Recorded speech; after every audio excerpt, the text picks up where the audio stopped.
Hey guys, welcome back to my channel. Today I am going to be doing just a simple Q&A on my first autoimmune disease slash illness, whatever you want to call it, but again, you know, it's normally disease.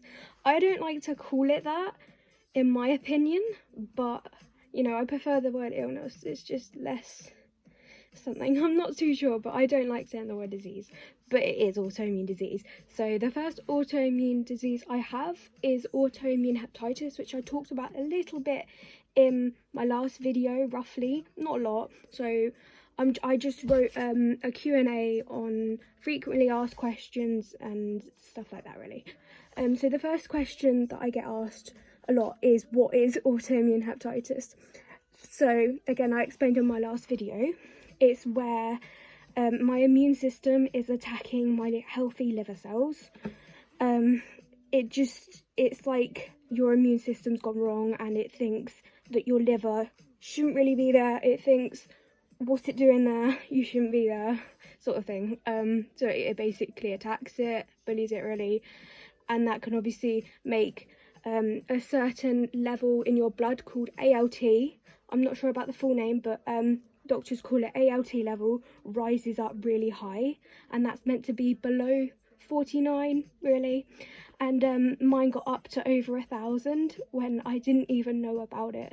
So I literally had no idea that my immune system was attacking my liver. I had no idea until I had this blood test randomly, and they found it, and I instantly had to go in for more tests, and to instantly stop it, they had to do several tests, such as I've described in my last video, you know, MRIs and blood tests. They also had to do an ultrasound, and they had to do a liver biopsy, and I had to stay in overnight because of the liver biopsy, which was awful. I don't obviously recommend it, but that is what they had to do to get my full diagnosis. They basically brought me in a lot into the hospital to do these tests, and because they wanted to put me on medication as soon as possible. My medication requires of a lot of medications, which one of them is steroids, which is prednisolone. I was on 6 a day, which is quite a high dosage for this. Each tablet is 5 mg, and I'm now on 3 a day. I was on 4 quite recently, but I've moved down to 3 now because it's getting better.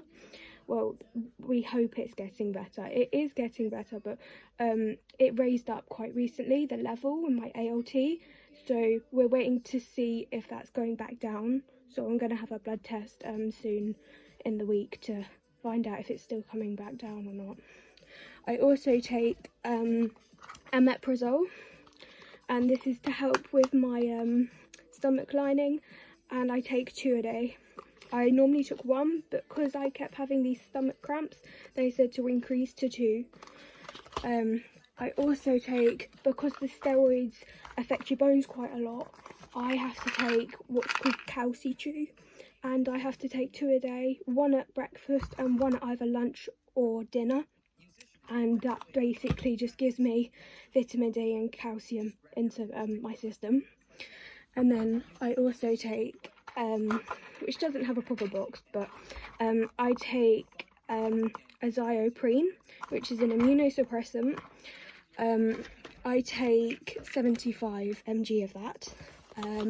I was on a much lower dose. I was on 50, but because of my ALT going down, then that's a good thing, which means I up the immunosuppressants, which is great. So that's showing progress. The next question is, what is an autoimmune disease in general? It's basically a condition where your immune system attacks your body, and it is mistakenly. It's not common. Well, it is common in a lot of people, but obviously if you think about the whole population, it's not that common. But it's where your immune system basically mistakenly thinks that's not right, and it attacks it. So say if you're someone with, example, an organ donor, and you've just had an operation, you've just had a transplant, for example, you'd have to be on loads of immunosuppressants, or your body would be fighting it. There's a chance your body can fight it and say, no, I don't like that, what's there, I don't like it. But that's not my situation. My situation is just my immune system has just kicked off like that and gone, no, I don't like it, and it's going to attack it. It's basically trying to defend myself. Next question. If it's untreated or left unknown. So with my condition, if mine was left unknown and we didn't have this blood test recently, I could end up in a hospital bed in my late 30s or even 20s, because it would lead to liver damage. Now, liver damage is obviously horrendous, and that would require a transplant with a new liver from someone, which would be obviously grateful of them, but you don't want to get to that state. So the medication that I'm on stops me from getting to that state, hopefully, if my body responds to it, which my body is responding to it so far, so that's a good thing. Yeah, the next question, what symptoms did I have or can you get? So to be honest, I literally didn't have many symptoms at all. I went to my GP about it for something completely irrelevant to do with my right leg was stiff one day and I couldn't move it when I woke up, and it was like that for several weeks. I went to the doctor about it on the first Monday because it happened on a Friday, and I went on the next Monday, and he said to go to A&E and get a blood test and an x-ray on my hip, and I did that, and this is where they found the ALT level risen up where it shouldn't have been, and that was found accidentally. So I mean, thank God he sent me there, or I wouldn't have known up to this day that I have a liver problem. I mean, honest to God, thank the GPs and all the nurses and that. Like, this was such a huge thing that they found, and if they didn't find it, I would have liver damage when I'm older. So I mean, I'm really thankful for the NHS, and especially for what they're doing right now, like with all the coronavirus and that. I mean, they're doing a huge thing. I mean, really respect them. I mean, the only symptoms I really had was I had huge stomach pains maybe twice a month. It was huge on my right side, just below my ribs. I had stomach pain there, and honest to God, it was the worst. It was agony. I had no heat. I tried to apply heat to it, and heat wouldn't do anything. Like, nothing would calm it down. It would be like that for several hours as well. It was awful. Like, and that's another reason why I went, because I've been meaning to go about that anyway. I also got itchiness as well on the insides of my thighs, and that caused a sort of reddish rash, and I went to the doctors about it, and the GP, honest to God, just said it was flea bites and I needed to de-flea everything in my house, but it wasn't. We tried that, and turns out that rash was because of the liver problem. So that was actually due to the liver.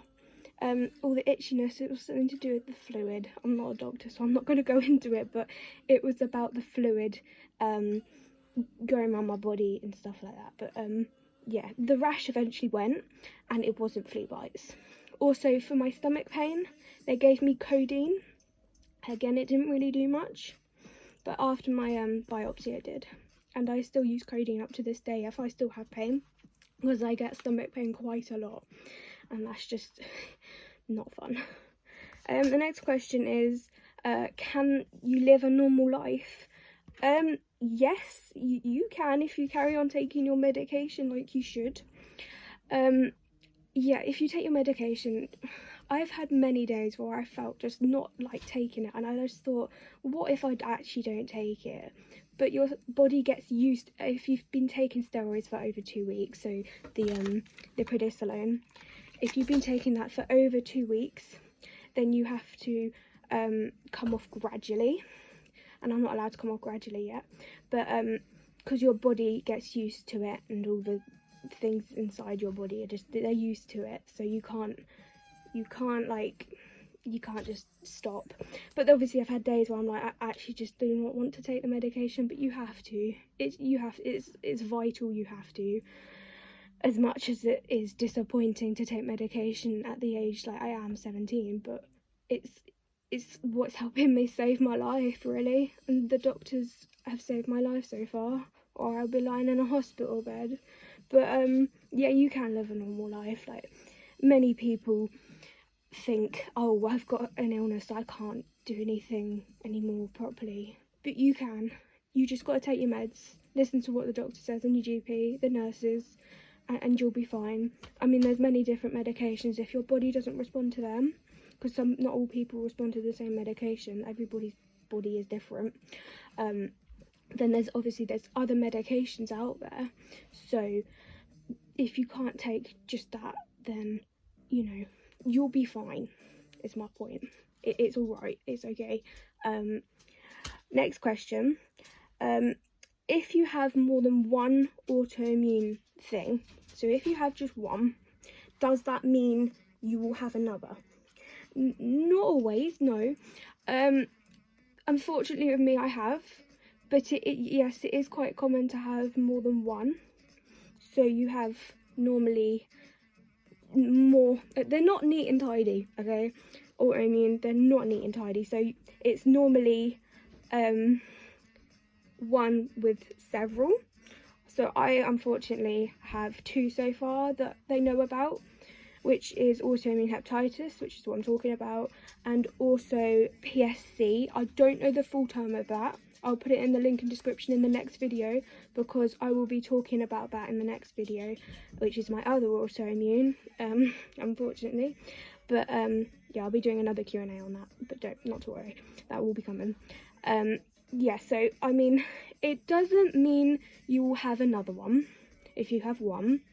I don't want to scare you, but like, normally they come with another one, because that's just how the body works.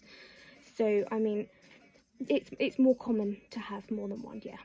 And it takes about 3 years for a full diagnosis, because they always get mistaken for something else, or like they could be mimicking something else.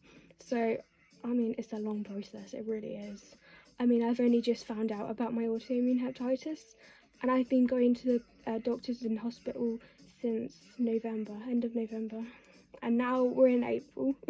You know, it's quite a long journey. Yeah, also, next question is, last question on my list actually, is what is moon face? Now, I get this quite often because I put on my social medias, oh, I've got moon face today, or oh, stupid moon face is back. But okay, moon face is to do with the steroids, again, the prednisolone. It's the side effect. So the steroids have many side effects. You don't get all of them, but you will get a few. By far, you will get a few. So I mean, moon face, you see here this double chin looking look. Yeah, that's moon face. It's basically, I had it in the last video as well, as you've probably seen. I'm not overeating, I swear. It is called moon face. So it's where the fat stores up in your face. It's also water weight as well, where it stores up in your cheeks and under here, basically around your whole face. Mainly here though, around your face and your neck, and the back of your neck. It all stores up and it makes your face look puffy, and that's why they call it moon face. I get it quite a lot. Obviously people do like get it different times. Not all people get it. I unfortunately have got it, but you know, like, you can't help what side effects you get from pills. I mean, all of those pills have side effects. I don't get all of them, but I do get a few. And that's just one of the things you can't help about taking the medication. And that's one of the reasons why some days I go, oh, I just don't want to take it. But you know, you have to, because that's what's keeping you living. But yeah, so that right there, yeah, the puffy cheeks and all, yeah, all the fat around my face. Okay, that is moon face. And yes, I have got it today. I do have it normally every day. It's always going to be there, but some days it's worse than others. So some days I can literally barely open my eyes and I'm like this. And then other days it's like, well, I can open my eyes just fine and there's no double chin, there's nothing. And then some days, you know, it's huge. Like, huge. Honest to God, it is huge. But, you know, you can't help that. I mean, this really concludes the Q&A of today. I mean, that was about autoimmune hepatitis. I do have another autoimmune illness, disease, whatever you want to call it, but illness for me. Yeah, so I will be doing another Q&A on that, a separate one. I'm telling you now, I don't have any medication for it, because for that one, PSC, there is no medication for it. They said they had one medication for it, and then they said they don't want to put me on it because it doesn't really work. So I don't have any medication for it. So I just have to, you know, put up with not having any. But I'll describe that in the next video. This is about autoimmune hepatitis now. Yeah, that concludes the video. I've already said that, but thank you for listening. Thank you for watching. I really appreciate it. I'm trying to upload as often as possible. I have got a lot going on, you know, with this coronavirus. That's awful and dreadful. And I, honestly, God, pray for everyone out there. I mean, poor people dying from it. So unfortunate. I can't believe it. But, yeah, so, I mean, I will do as much recording as I can, as often as I can. I still have to do other things, like all schools and colleges are closed, as you know, so I have to do, you know, work from home and stuff like that. But trust me, I am working on stuff for the videos and stuff for you. I promise. It's just a little bit dragging at the moment. Yeah, a little bit dragging, but really, I do appreciate you watching these videos. Thank you so much for channeling in. You can subscribe if you want. I hope my comments are turned on this time. Hit the like button if you want. I don't mind. Yeah, legit, just subscribe if you want to come back and follow along with my journey. I mean, it's a long journey, so be prepared. But yeah, thank you so much, and I'll see you in the next video. Thank you. Bye.